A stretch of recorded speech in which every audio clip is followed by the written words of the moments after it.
So I am assuming that you have completed the setup of the environment, that is installing both Java and Eclipse. Now we will get into the hands-on, that is how we make our new classes in Java, and also we follow some of the concepts that we have recently discussed. So I'm just giving a recap here. So what we are looking at is we are trying to create a class for a staff member, and then we will assign these attributes, and then we give some sample behavior also. Okay, so now we will see the concepts that we have discussed in reality. Okay, so let's jump into the Eclipse. In case you have forgotten where to start the Eclipse, you can go to the installation folder where Eclipse is installed and double click on the icon. I have already done that, so I am opening it. Okay, so this is where we were in the last setup video or the environment video. So we have a file here, right? The project that we have created, which is called hello world. Now what we have to do is we have to create our first class. So how will you create that? You can right click on source and then say new, and then you can say class. So once you click on this, you will see a pop-up. Okay, so here if you see, it is saying this is a folder called src where we can create our new Java files. Okay, so I am giving my class name as staff member. You can give whatever you want to give. So it is always good to maintain proper naming conventions, that is giving an easily understandable name for your Java classes. One of the biggest reason is when you are working in teams, right? Multiple people will be working along with you. Now, if everybody has to understand what we are writing, they should be able to understand by looking at the code or maybe looking at the file name. They should get some idea, right? So that is the whole reason why we give proper naming conventions, and then it will help everybody in the team member to understand what we are writing, and it will be easy to debug or whatever enhancements that they have to do, they will be able to do properly. Okay, so I'm giving staff member. You can give any meaningful name, like even you can give staff, just a staff, right? I am giving a staff member. Okay, then there are a few more things. I will talk about this later, like packages, public static void main, constructors, generate commands, all these things. Okay, we can, I mean, you can actually explore also by selecting those things, and you will see what kind of code change is happening. For now, I am creating a bare class file which has only the definition of the class name. So once I finish, you can see that a default package is created, okay, and then a class file is created. Every Java class file will have an extension of .java. So we need not give this .java if you are creating from Eclipse. But if you are creating Java files without the help of Eclipse, then you have to save the file name with the class name. That is, if you see here, it is staff member, right? This is the class name, and the file name should be also be the same, and you have to give .java as the extension. Okay, now the other things here is we have something called public and then class. So if you see these are having different colors. Okay, this color in Eclipse represents that this is a keyword of Java programming language. You can press Ctrl S to save like any other files. If we go back to the template that we discussed, it has 6 different attributes for a staff member, which is useful to identify them, right? So we will create some variables in Java which can hold the values. So variable is something like which can hold a value. In order to understand what a variable is, I would like to compare it with a real-time example. So here I am talking about a wallet. So what is a wallet? A wallet can contain different coins and then even currency notes or maybe visiting cards. So these are the kind of things that you can store in a wallet. Now if I take another container like a bowl can contain fruits, a bowl can contain water, a bowl can contain rice, right? So it contains all food items. The wallet contains currency, and a bowl will contain a food. So each container has its own meaning and it can store such kind of items only, and it is good to use like that, right? Similarly, even in Java we can store different kinds of things in different types of variables. So that is a variable where you can store something, right? So these are the attributes which I am going to create now. So in Java you can give different data types. Like for example, if I have to store a name, it has to be something which can store alphabets, right? So Java has given a class by default which is called string, and then what do you want the variable name to be? Name. Okay. Now what else I want to store the age of a staff member. So how can I give that? It is basically a number, and you should be able to save that in a variable which holds integer numbers. Okay. So in Java, there are different kinds of data types. One is primitive data type, the other is class-based data types, right? Primitive data type is something is there by default and is available to use. But if you're talking about the non-primitive data types like string, okay, string is basically something Java has created for us, okay, specifically to use. So here string is a class which Java has given by default for their users so that they can store characters or alphabets or mixed of both characters, special characters, numbers, hyphens, and all those special things also. So when it says string is a class, it means it has its own methods as per our template that we have defined. Every class will have its own variables and also its own methods. Okay. So in Java there are some primitive data types which is like integer. Okay, int. I am saying age. Okay. So this is a primitive data type. If you want the same to be stored in a class, Java has given something like string, it has given something called integer. So you might be wondering, if Java has a primitive data type, why did it give another class to store the integer kind of a values, right? So what happens here is primitive data types is just available to store a value. It cannot do anything more. But if you come to a non-primitive data type called integer, you can even perform some methods on top of it. Okay. Why are we able to do that? Because integer is a class given by Java. Okay. I will show you a little later. Okay. For now, I am using a primitive data type just so that you will understand. Okay. We have name, we have age. So what else do we have? We have something called yes or no value, saying that is it a teaching staff member or a non-teaching staff member, right? So I will say boolean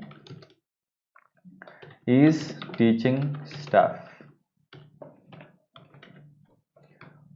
If you see here, even the names of these variables, I am trying to give properly understandable names so that if somebody in your team is trying to read your code, they should be able to understand what exactly you're trying to store. Okay. So I also want to store what is the specialization of each staff member. So I will say something like data structures, or maybe thermodynamics, or maybe economics, right? So these are all also kind of alphabets, right? So I will have another variable called specialization, which can also hold a string value. Okay, string, and then I will say specialization. Okay, and then what else we were thinking of? We also wanted to have something called department. Okay, string department. So let's see if we have covered all the parameters that we thought of. Okay, So name, age, gender. Okay, gender is missing, so we will create a variable for gender now.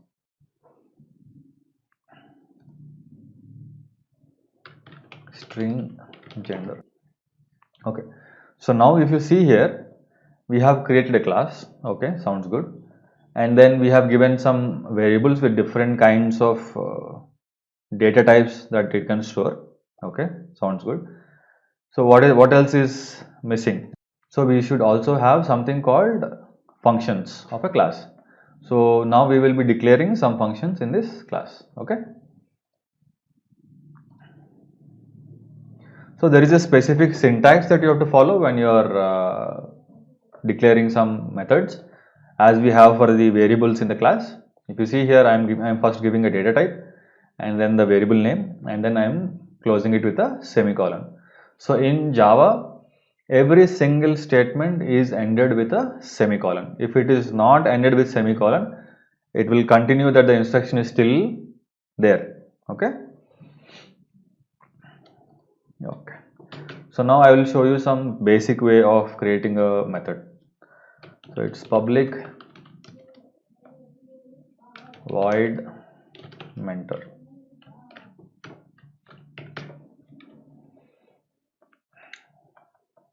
So what is this method here? It is a method which says this staff member can do some mentor, and how will the mentoring done is what is mentioned in the method. Okay. So here what it is saying is public again, void, and then the method name, and then you will have some round brackets. So for any method, you can give some input to that method, or you don't want to give any input. So when you don't want to send any input to this method, we will just say empty brackets. Okay. But if you want to send some input to this method, I can do something like int class number. It's just an example. Okay. So for example, if a staff member teaches or mentors differently based on the class number, right? So then we can write something as an input to be provided to this particular method mentor. Okay. So for now, what I will do is I will remove the input parameter to this method, and it is having empty input parameters. So you have empty brackets. Now, in order to understand if this function is working or not, I will just put some statements which I will explain later. This will help us to understand if this particular method is getting called and whatever code is present inside the method is getting executed or not. Okay. For that, I am just saying system.out.println, and then I will say mentor method is called. Okay. Now, so we will have some more methods here. It will be somewhat similar. Public void, and then say invigilate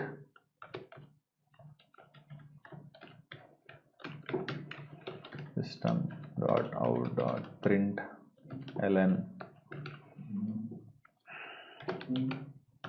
invigilation method is called. So as I said, every statement ends with a semicolon. Okay. And then we have one more, public void correction. That is exam, whatever sub papers are submitted, staff member can basically, correct the papers and give some results, right? So that is one of the functionality of the staff member. Correction method is called. Okay. So now what we have done, we have created a template that is nothing but a class in Java. So now that the class is created, which is nothing but a template, okay, what we have done here, we have created a class, there is a syntax to be followed, and we have declared some variables with different data types. Here they are string, integer, boolean, different kinds of variables. That is whatever we have given here. And we also have given some couple of methods which each staff member can perform. Now we will look at how do we create an object from this class. That is, how do we create a real staff member which is having different values for these particular attributes that you have. Okay. So for this, what I will do is I will create a small method. Don't worry about it. I will explain it later. Public static void main. Okay. I will explain you in clear what is this method. Okay. But for now, just understand or try to look at what I am doing inside this. Okay. So in Java, how do you create a object is very simple. You have to follow a simple syntax here. Just say staff member and then say staff is equal to new staff member. So this is the syntax in Java which will create an object for a given class. Okay. So new is the keyword that is used to create a new object in Java. Okay. And this notation is called a constructor. It's an empty constructor. Okay. So here what is happening is an object is created. What do you mean by object in real time for Java? It creates a small memory in your system so that it can store values. So whatever you are putting in your laptop or anything consumes space, or else it needs storage, right? Similarly, when I am creating something new in Java, it also needs some space in the memory so that it can hold the values of whatever we are giving. So that is all done when we call a constructor. Okay. Now, how do I access these members here? I can just say staff dot. If you see, if I press dot in Eclipse, you will get the list of all things that is what you can use. So here if I say age, okay, and then I'm saying age is 37. Okay. So this is how you can assign a value into a variable in Java in their syntax. Okay. Now if you see, this particular variable age called has a value 37 for this particular object staff. Let me rename this to a different name. Like for example, I'll make it Srinivas.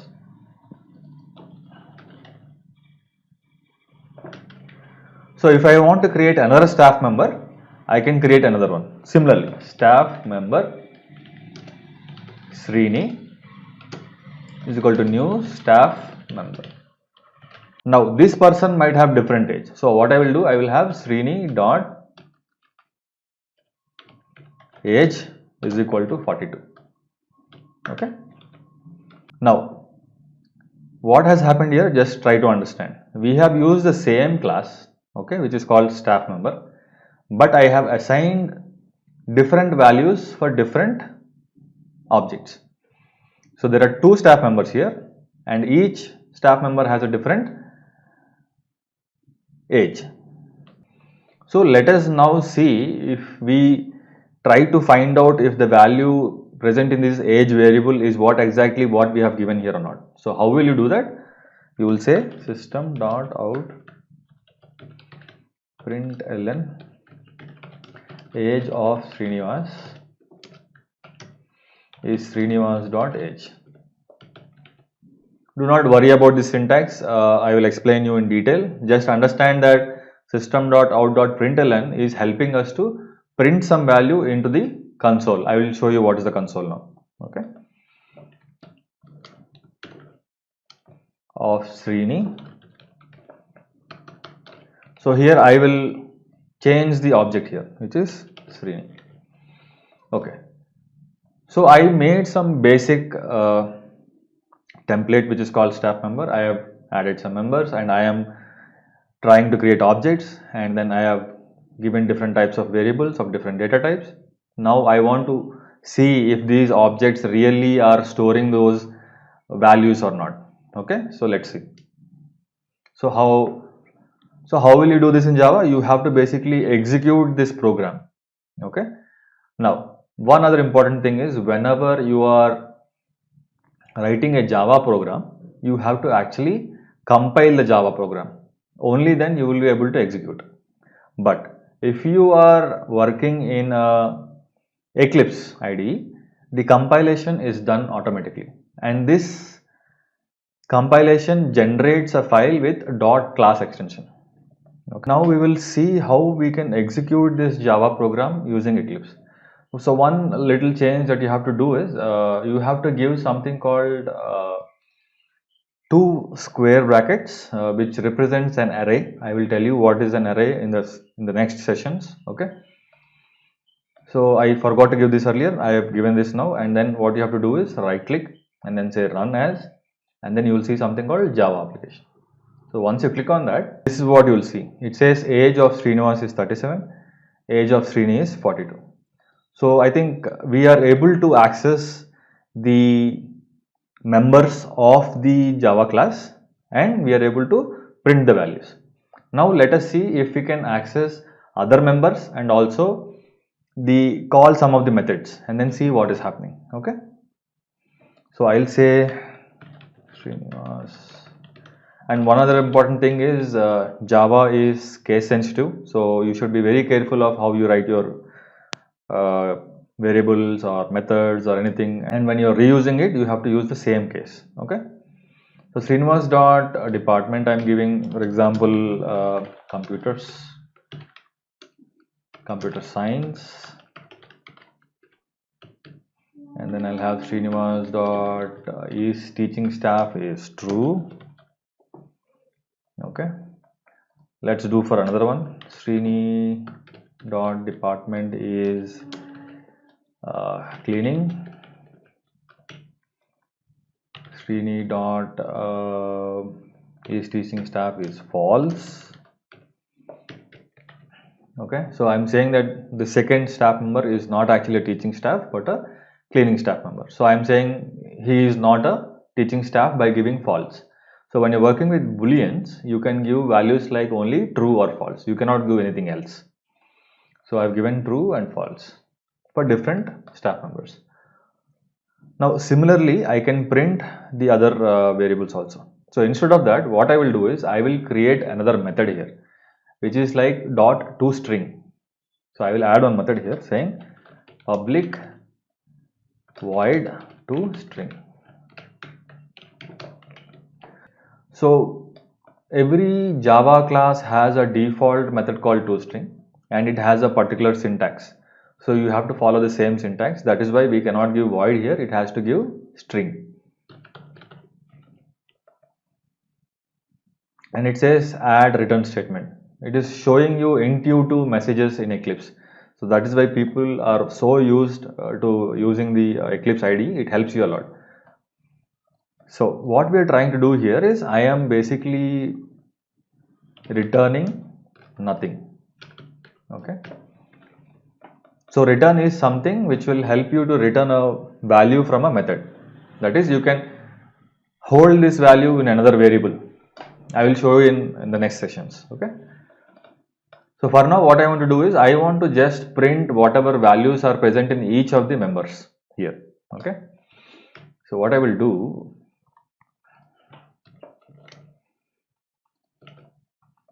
I will say age. So when you are accessing your own members, right? This class has its own members. So you can give directly age. You need not give object dot age. Okay. But here we are creating an object and then accessing. So you have to access them by only giving object name dot the variable name, that is Srinivas dot age or something similar. Now similarly, I will print all other values.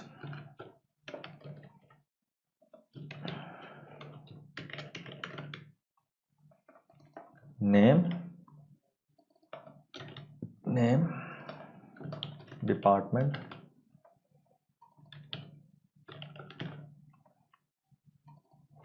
is teaching staff,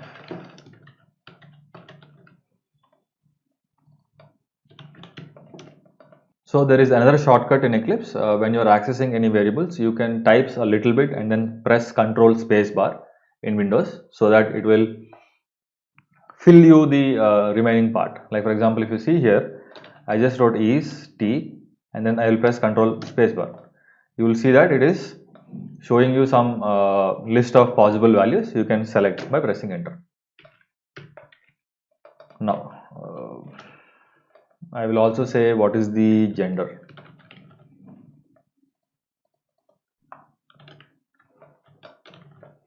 Okay, so here I will also give some gender here. Srinivas.gender is equal to male. For this also I'll give male.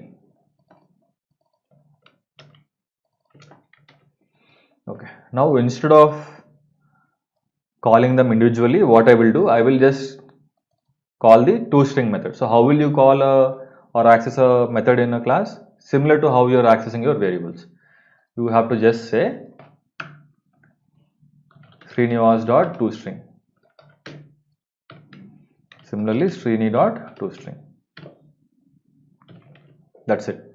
So what happens now is, I was talking about how we can call a method. So earlier we wrote something called mentor, invigilate, correction, right? So similarly, I wrote another method called toString, which will return a value called string.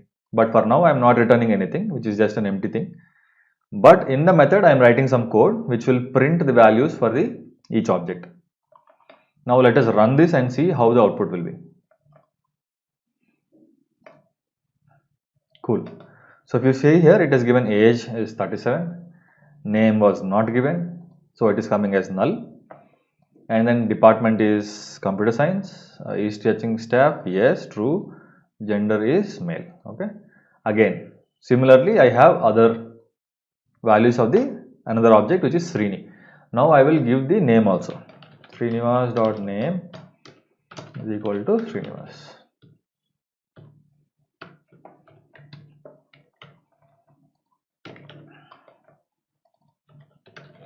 Also, if you see here, there is no space between these different object related values. So what I will do, I will just print some a line, kind of a line, so that it will be a separator. So how will you do that? System dot. So this is another shortcut. Just say sys out and press Control spacebar, and then you will get the complete thing. Now I will do just dashes.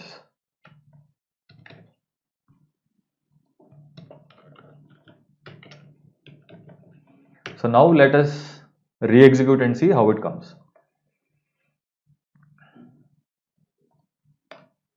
Okay, so if you see here, it has given a nice way of separation with lines. The first person is basically Srinivas and his age is 37, computer science department, he is a teaching staff and is a male.